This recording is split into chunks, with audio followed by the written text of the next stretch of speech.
The orb had been in the display case for 31 years before I touched it. I know, because the Terrath Waystation Museum Annex keeps intake logs going back to the original transit hub expansion, and the orb's entry was one of the first items catalogued when curator Fen Halvath opened the annex doors in the third year of the settlement. Provenance unknown, material composition unclassified, age estimate indeterminate, response to spectral analysis none, response to contact stimulation none, response to linguistic query in all 12 recognized colonial dialects none. That last line always made me stop. Response to linguistic query none, as if the people who wrote it expected it to answer, as if they had asked it something and stood waiting, and it had simply declined. My name is Devon Orrell. I have worked supply intake at the Terrath Waystation for 19 years. I process cargo manifests, verify transit documentation, route colonist shipments, and flag discrepancies in the weight logs. I have no training in xenoarchaeology, no academic standing, no connection to the consortium of researchers who passed through the annex over the decades, trying to coax some response out of the objects Halvath collected. I am a clerk, a very competent clerk, and I say that without embarrassment, because the transit hub would fall apart in a week without people like me holding the ordinary work together. Every morning, I walk from the supply wing through the museum annex to reach my office on the far side, the shortest route. I have walked it so many times that I no longer see what I am passing through. The stone tablets from the Oreth excavation, the sealed canisters that arrived on the Ghost survey ship 40 years ago and have never been opened, the woven fabric samples behind their climate panels, the long wall of annotated star maps, all of it the way you pass furniture in your own home, present, invisible. The display case with the orb sits near the middle of the annex, on a low plinth of pale stone. The case itself is unadorned, clear composite paneling, a simple recessed base, a small brass plate on the front with the catalog number, and provenance unknown, engraved in small letters. The orb inside is roughly the size of 2 closed fists. Its surface is dark, not the flat dark of painted metal, but the deep, layered dark of something that has absorbed light for a very long time and holds it somewhere inside. If you look at it at the right angle in the morning light that comes through the annex skylight, you can see something beneath the surface.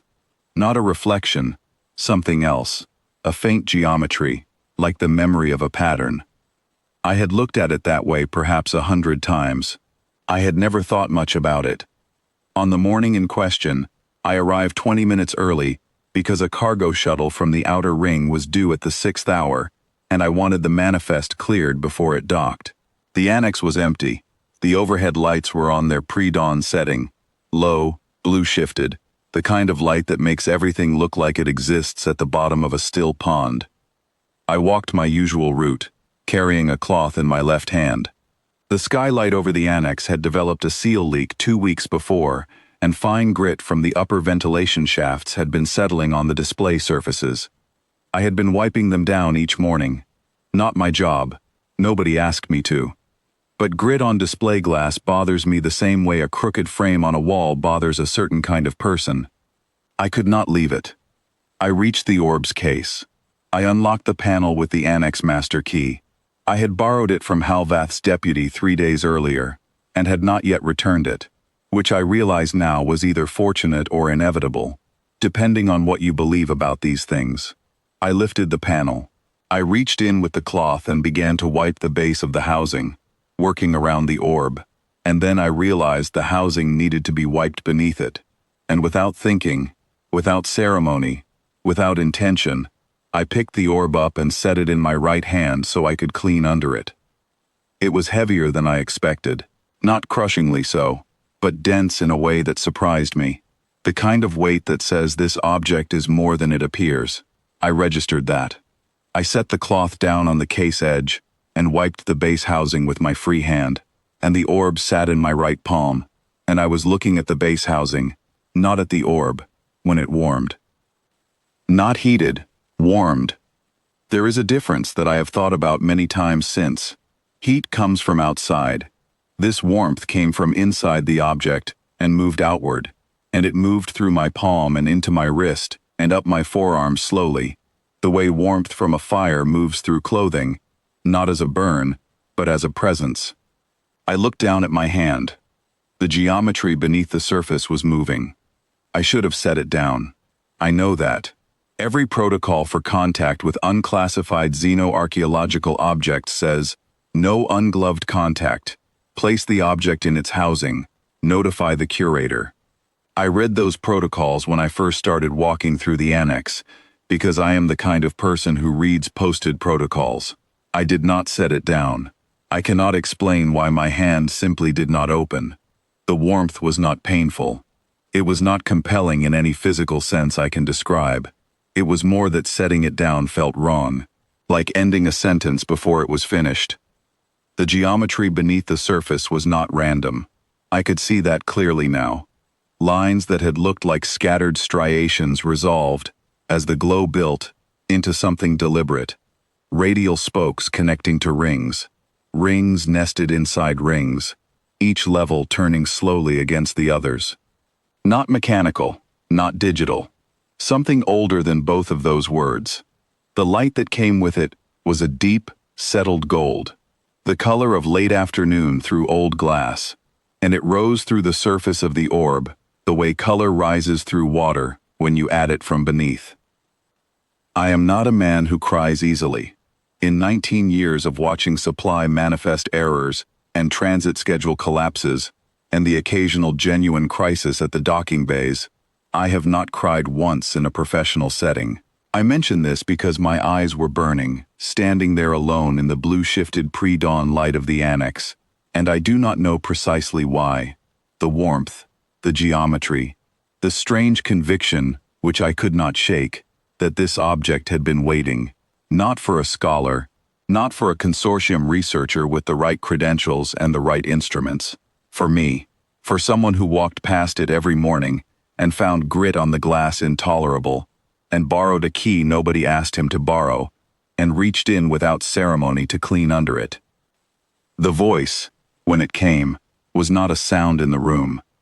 It arrived inside me, behind the sternum, below the throat, somewhere between the two.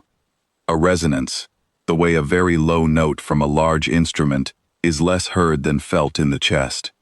It carried no accent I recognized, no dialect, no phonology. It was language the way mathematics is language, structured not in culture but in something older, and whatever faculty in the human mind recognizes pattern and meaning received it without translation, the way the eye receives color. It said, "Keeper of the first light." Nothing more. Those 4 words, and then silence, and the warmth beginning, slowly, to subside. I stood there for a long time. I am not going to tell you I understood immediately what it meant. I did not. I am not going to tell you I felt suddenly transformed or enlarged. I felt, more than anything else, very quiet. The way you feel at the end of significant news, when the telling is over, and the meaning has not yet fully arrived, but you can sense it gathering at the edges, waiting for you to be still enough to receive it. I set the orb back in its housing.